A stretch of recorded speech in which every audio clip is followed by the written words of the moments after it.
আসসালামু আলাইকুম। আমি আজকে করব ডাঁটা শাক ভাজি। এখন ডাঁটা শাক কেটে ভালো করে ধুয়ে নিয়েছি। এখন আমি করে ধুয়ে দেবো। আমি আজকে পরে বাগার দিব। কড়াইতে আমি শাক উঠিয়ে দিয়েছি। এখন দিয়ে দেবো 10-12টা মরিচ কেটে রেখেছি। দেখুন এইভাবে ঝালটা বের হয়। আর এখান দিয়ে দিলাম কতগুলো পিস কেটে রেখেছিলাম।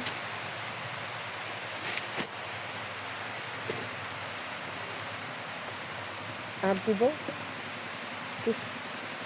সামান্য লবণ। এখন 2 মিনিটের মতো জাল দিব। দেখেন শাকটা আমার প্রায় হয়ে গেছে। এখন আমি বাগার দেবো। তেল দিয়ে দিয়েছি।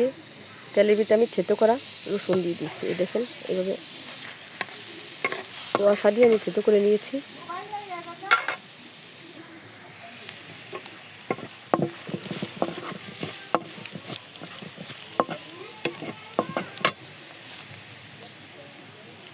এখন আমি শাকগুলো ঢেলে দেবো।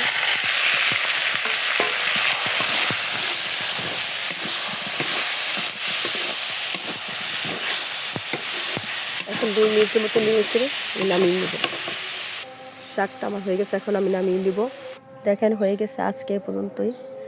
আর এই শাকটার নাম কি বলেছিলাম মনে নাই,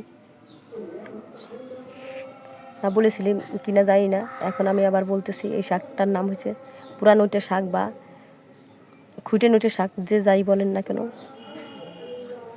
এই শাকটা কিন্তু দুর্দান্ত লাগে। আজকে পর্যন্ত আবার নতুন কোনো ভিডিও নিয়ে আপনাদের সামনে উপস্থিত হবো। আসসালামু আলাইকুম রহমতুল্লাহি ওয়া বারাকাতুহু।